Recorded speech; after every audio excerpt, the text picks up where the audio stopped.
That wordless wife left that woman before things got worse. Once they thought I was asleep, my husband and his mother changed completely. They left home, but came back shamelessly, saying they didn't want to lose their money, causing chaos. When I confronted them, "My name's Daisy.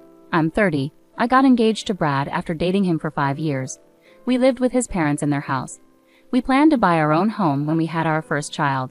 It's been almost 2 years now, but we haven't had a child yet, and we're still living with his parents. Living with my husband, his mom, and his younger brother, I often worried those around me. My parents lived far away, needing a flight to visit, and they regretted not being able to help more. Luckily, my husband was always kind, and I had a great relationship with my mother-in-law. We were so close that typical issues between in-laws didn't affect us, making me really happy. Then I had an accident and broke a bone. I was in a hospital, unable to move on my own.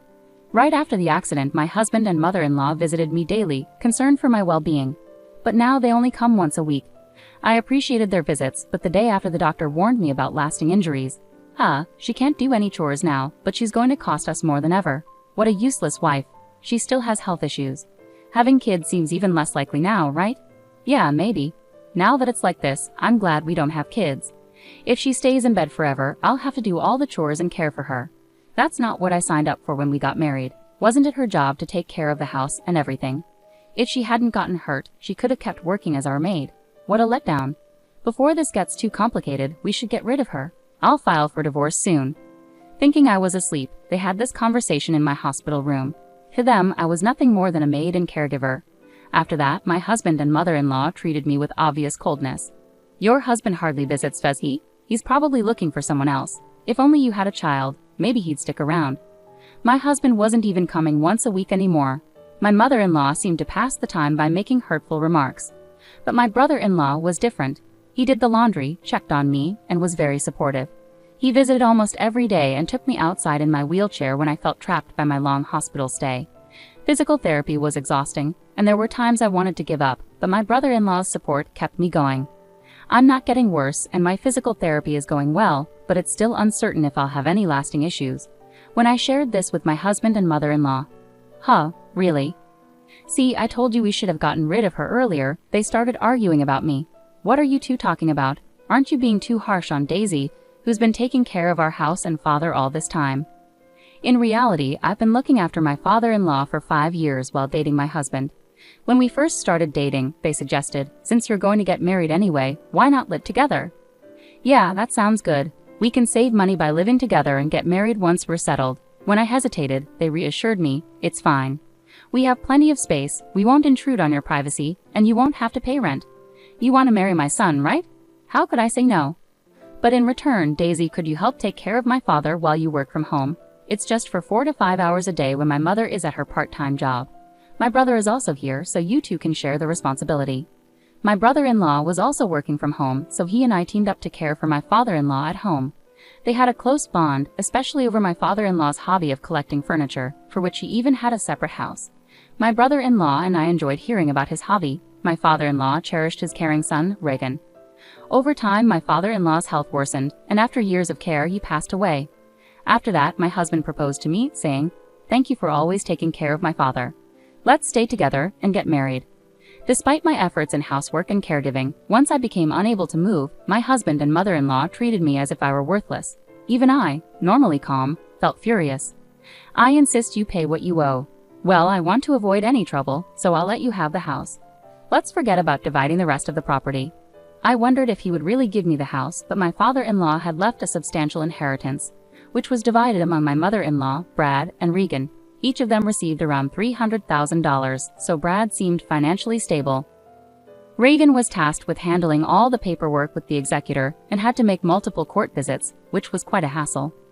"No way, we can't give up the house. If we split the property, I'll lose half of my savings. It's just a big house in the countryside. Even if we give it to her, it's not a big deal. At best, it's worth about $100,000, and we'll have to deduct various fees when we sell it. It's cheaper than losing half of my savings." "Well, if you think so, Brad, but what if she asks for more later? What if rumors start spreading in the neighborhood because we left her?" The two argued over what to do with me. "Then I'll take her in," Regan, Brad's brother, interrupted. "Why would you do that?" You've had your eye on Daisy, haven't you? That's why you're so willing. You can have her if you want, but she's no longer any use to us. Don't expect to come back asking for Daisy or the house later. Sure, why would I? Just make sure you don't come asking for money later. And remember, you can't return damaged goods. Brad and Reagan finalized the property transfer with legal paperwork through a lawyer. I'll take some money for my savings. You should find a younger, healthier, prettier woman to marry and build a better life. Sound good? Hey, Daisy, get a lawyer to start the divorce process quickly, they said. They planned to stay in a hotel for a while and left the room. Regan and I silently watched them leave. I needed to find a lawyer to start the divorce process. With Regan's help, I filed for divorce, and within a few days, Brad and I were legally separated. A week later, Brad and my mother-in-law packed their things and moved out of the house. It felt odd that Regan, Brad's brother, continued to visit me. Now that I'm no longer married to your brother, you don't have to worry about me, I told him. I'm doing this because I want to. Our connection wasn't just because you were married to my brother. We've worked together caring for Dad and managing the house. We've talked more in these 7 years than my brother ever did with me. We're friends, right? Regan said, smiling gently. All I could do was express my gratitude. A month later, I left the hospital. Even though I still had physical therapy sessions to attend, being home after such a long time felt like a relief. Do you think they'll really come back? I'm worried they might return and make me work again. I expressed my concern to Regan. If they do come back, I'll make sure they leave. I can't forgive how they treated you so badly. Besides, they have no right to return to this house, Regan reassured me firmly. Since I still couldn't move well, Regan took care of most of the household chores. Luckily, I could continue working from home as a freelancer, which helped financially. With regular physical therapy sessions twice a week, I recovered smoothly without any issues. A year later, I regained my independence and Regan and I shared the household duties. We spent more time together, even taking trips on our days off. Just as I thought our peaceful days would continue, a sudden storm approached. One night, while Regan and I were having dinner, someone knocked on the door and kept buzzing the intercom. Anxiously, I answered, and it turned out to be Brad. Hey, let me in, he demanded. Worried about disturbing the neighbors, I reluctantly opened the door, and Brad walked in without hesitation. What do you want? I asked, feeling uneasy. Huh? Why do I have to deal with this attitude just for coming home? This is still my home. Tell me what's going on and make me something to eat, Brad replied. What are you talking about? You're not living here anymore, I responded firmly. Oh, I'm hungry. Daisy, make me some food, he ordered. My ex-husband demanded that I make him food. Hey, stop. Why are you here? I questioned, trying to keep my composure. Well, I've almost run out of money. My mom will be here soon, so leave the door unlocked, he replied casually. I stayed silent, and he continued, Oh, you're all healed now. That's great. Let's get back together. You must have struggled without me. My ex-husband, still under the mistaken belief that I cared for him, approached me with an unwelcome familiarity. His audacity made me feel sick. Enough. I divorced you. I don't care about you anymore. Don't act like you're in charge. You've been living off my money this whole time, only capable of doing housework, I retorted firmly. Just do as I say and shut up, Brad shouted. Just then, the door opened, and his mother walked in. You left the door unlocked? That's careless, she scolded. What's going on here? She's getting too bold, she added, noticing the tension. So I was just giving her a bit of a lesson. She's gotten tough in the year we've been away. Brad and his mother began to settle in again, acting as if they belonged there. This is enough. This isn't your home. I'm calling the police, I asserted firmly. Oh yeah, about that. This house was originally in your father's name, right? So technically, with my mom and the inheritance, our previous agreement is null and void, Brad claimed loudly, making an unreasonable argument. You promised to give me the house. If you're backing out of that, then everything about the property division should be cancelled too. Give me half of the savings. Sure, but I don't have it anymore. Didn't I tell you before? I've spent it all. I quit my job, blew it on drinks, risky investments, you name it. Brad's words shocked me. It was unbelievable that he could have spent such a large sum of money in just 1 year. I also owe about $20,000 in consumer finance debts. Can you pay it off for me? Brad asked, and at first, I thought he was joking, but his mother confirmed it was true. I can't lend you that much money, I replied firmly. I'm not asking for a loan. I'm telling you to pay it, Brad insisted. I'm not giving you any money. I'm calling the police, Regan declared as he dialed emergency services.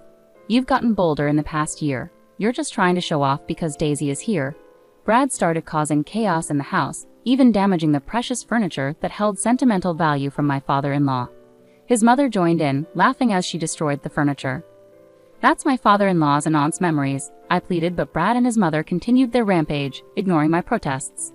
About 10 minutes later, the police arrived, and I explained the situation to them. This is quite a situation. Let's hear your side of the story, the police officer said calmly. Huh? What's wrong with me breaking things in my own house? Brad retorted defensively. That's right, we're just getting rid of things we don't need. What's the issue? His mother chimed in. Seeing the police unsure how to respond, Regan intervened. This house has never belonged to these two. It's in Daisy's name, Regan clarified. What nonsense are you talking about? Brad exclaimed in disbelief. In fact, our father-in-law left a will through a lawyer before he passed away. You probably weren't aware. You took what you were told and left the rest to me. So this house has always been Daisy's, Regan explained calmly. When I confirmed this, Brad and his mother were stunned. So this isn't your property then? Oh, wait, but I'm her ex-husband. We're like family, right? Daisy will forgive me, Brad pleaded. Don't be ridiculous. Once you're an ex, you're a stranger. I didn't even know you were seeing another woman before our divorce was finalized, treating me like a maid, I responded firmly. No, that's not what happened. I was just following what my mom said. She made me do all this, Brad protested. What are you talking about? Your failed business, your failed relationships with young women, your gambling debts. Are these all because of me? His mother retorted. She then revealed that after our divorce, Brad had tried to marry a younger woman. He had also quit his job to start his own business, which failed within a month. Even though he had money initially, he became reckless after being rejected, gambling and claiming he could afford it. Now he was almost broke, with nearly nothing left. You brought this upon yourself. This is all Brad's fault, so please at least forgive me, his mother pleaded, their previous condescending attitudes replaced by desperation as they tried to shift the blame and beg for forgiveness.